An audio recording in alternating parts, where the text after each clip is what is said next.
안녕하세요 여러분, 정리스입니다.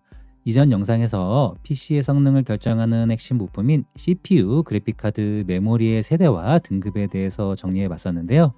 오늘은 여기에서 한 단계 더 들어가서 각 부품의 모델명을 해석하는 방법을 자세히 알아보려고 합니다. CPU와 그래픽카드는 세대와 등급뿐 아니라 모델명 자체에 성능 정보가 담겨 있기 때문에 이 모델명을 이해하면 훨씬 정확하게 성능을 판단할 수 있습니다.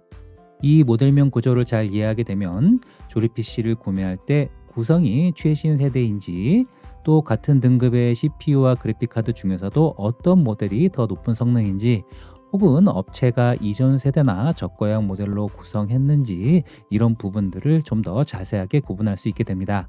세대와 등급 그리고 모델명까지 알게 되면 합리적인 PC 구매에 정말 큰 도움이 될 겁니다. 그럼 시작해 보겠습니다.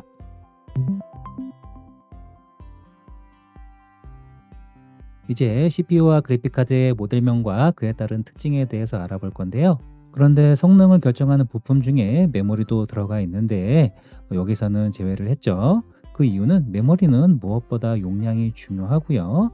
용량도 16기가, 32기가, 64기가 이렇게 규격화되어 있기 때문에 메모리 선택에는 아마 큰 어려움은 없을 겁니다. 이제 본격적으로 CPU와 그래픽카드의 모델명과 특징을 알아보겠습니다. 먼저 지난 영상에서 배웠던 CPU와 그래픽카드의 등급과 세대에 대해서 간단히 정리하고 넘어가겠습니다. CPU는 숫자 5가 기준 등급이었고요. 그래픽카드는 숫자 60이 기준 등급이었습니다. 이렇게 등급을 확인하고 CPU와 그래픽카드 앞에 숫자를 이용해서 세대를 확인하는 방법도 저희가 알아봤었는데요. 이렇게 세대와 등급을 이해하고 CPU의 모델명까지 알게 되면 여러분들은 CPU의 성능을 좀 더 자세하게 이해할 수 있습니다. CPU의 특징을 알기 위해서는 CPU 모델명 뒤에 붙은 전미사를 잘 확인해야 되는데요.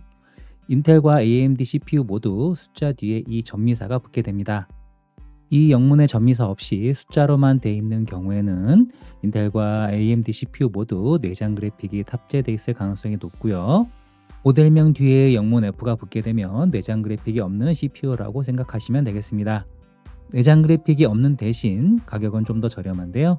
그래서 그래픽카드를 사용하는 PC 구성에서는 이 F가 붙는 CPU를 많이 사용하게 되는 겁니다. 인텔 CPU는 이 F 이외에 K나 KF가 붙는데요. K가 붙는 모델은 내장 그래픽을 포함하고 조금 더 높은 성능을 낼 수 있는 오버클럭킹 기술을 지원하는 모델이고요. KF가 붙는 모델은 마찬가지로 K 모델에서 내장 그래픽이 제거된 CPU라고 생각하시면 되겠습니다. AMD CPU는 고성능 모델에는 X가 붙고요. 강력한 내장 그래픽을 가지고 있는 CPU 모델에는 G가 붙습니다.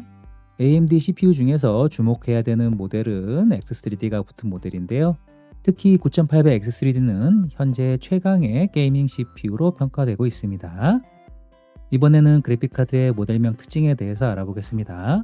그래픽카드는 그 등급의 기본 모델은 숫자로만 모델명이 이루어져 있고요. 기본 모델에서 성능을 강화해서 추가로 모델명에 전미사를 붙이게 되는데요. 엔비디아 같은 경우에는 기본 모델보다 한 단계 높은 상위 모델에는 TI가 붙고요. 기본 모델을 업그레이드한 모델에는 슈퍼가 붙게 됩니다. TI가 슈퍼보다 한 단계 더 높은 개념이라고 보시면 되는데요. RTX 4070 시리즈를 통해서 자세히 알아보면 기본 모델인 RTX 4070, 그리고 4070 슈퍼, 4070 Ti, 4070 Ti 슈퍼 이런 식으로 같은 등급이더라도 또 성능을 세분화해서 판매하니까요. 여러분이 구매하실 때 이 점을 잘 기억해 두세요. 라데온 그래픽카드 같은 경우에는 기본 모델에서 XT가 붙으면 상위 모델, XTX가 붙으면 최상위 모델로 이해하시면 되겠습니다. 자, 이제 CPU와 그래픽카드의 이름만 보고도 등급, 세대, 그리고 CPU와 그래픽카드의 성격까지 어느 정도 파악할 수 있게 되었습니다. 이제부터는 실제로 많이 사용되는 CPU와 그래픽카드의 리스트를 보면서 성능을 판단하는 방법을 함께 알아보겠습니다. 먼저 이 CPU 목록을 보게 되면 이 CPU가 기본형인지 중급형인지 아니면 고사양 CPU인지를 모델명만 보고도 어느 정도 구분할 수 있게 됩니다. 예를 들어 조립 PC 구성에 라이젠 5 7500F CPU가 기준으로 되어 있다면 이 PC는 가성비를 중심으로 구성된 PC구나 하고 바로 판단할 수 있습니다. 또한 F 모델이기 때문에 당연히 외장 그래픽카드와 함께 조합이 됐을 거고요. 가성비 대비 성능을 최대한 끌어올린 그런 구성이라고 생각할 수 있을 겁니다.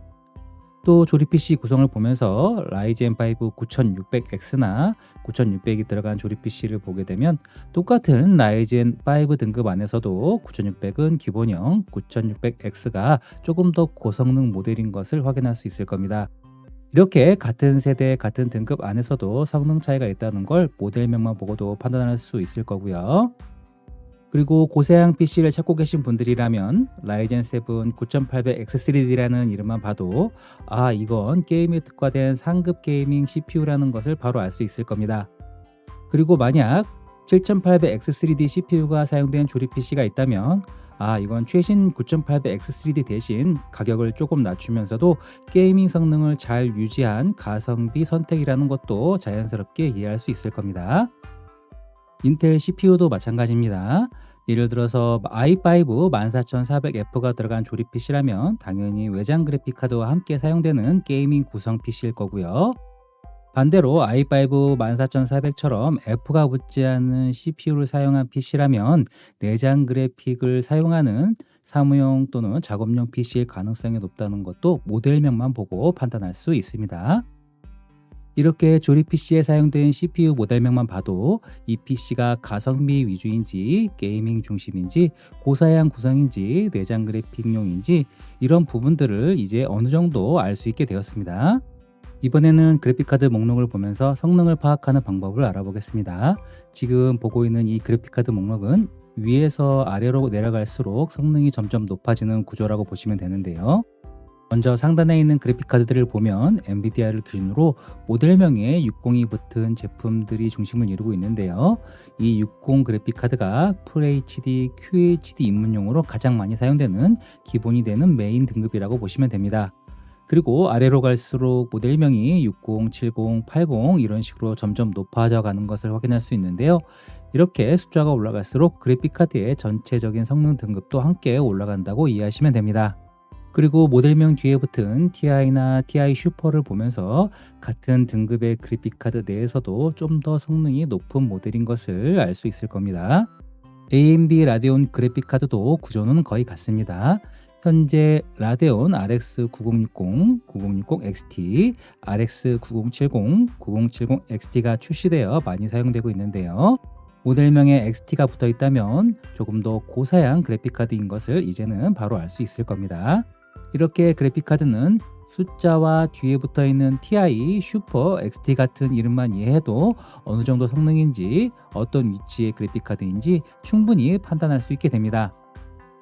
이제 여러분은 CPU와 그래픽카드의 성능을 이전보다 훨씬 더 자세하게 이해할 수 있게 되었을 텐데요. 이 내용을 바탕으로 한정된 예산 안에서 어떤 부품에 더 투자해야 할지도 보다 구체적으로 판단할 수 있게 됩니다. 예를 들어 게이밍 목적이라면 당연히 그래픽카드의 비중을 더 높게 가져가는 구성이 유리할 거고요. 이런 경우에는 CPU의 등급을 한 단계 낮추거나 또는 최신 세대가 아닌 이전 세대 CPU를 선택해서 예산을 절약하고 그 남은 예산을 그래픽카드에 더 투자하는 방식으로 구성을 할 수가 있습니다. 반대로 영상 편집이나 다중 작업처럼 CPU 의존도가 높은 작업을 많이 하신다면 그래픽카드의 등급을 조금 낮추는 대신 CPU의 등급을 올리거나 같은 등급 안에서도 고성능 모델이나 오버클럭킹이 가능한 모델을 선택해서 CPU 성능에 더 집중하는 구성이 가능해집니다.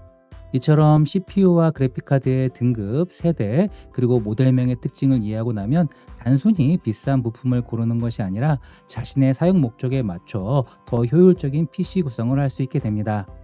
이전 영상과 오늘 영상까지 모두 보셨다면 이제 여러분은 PC 사양을 막연하게 보는 초보자가 아니라 CPU와 그래픽카드의 성능을 이해하고 판단할 수 있는 PC 유저가 되셨을 겁니다. 이 영상이 PC를 이해하는 데 조금이라도 도움이 되었다면 구독과 좋아요 부탁드리고요.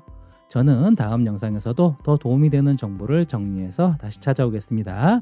지금까지 정미스터였습니다. 감사합니다.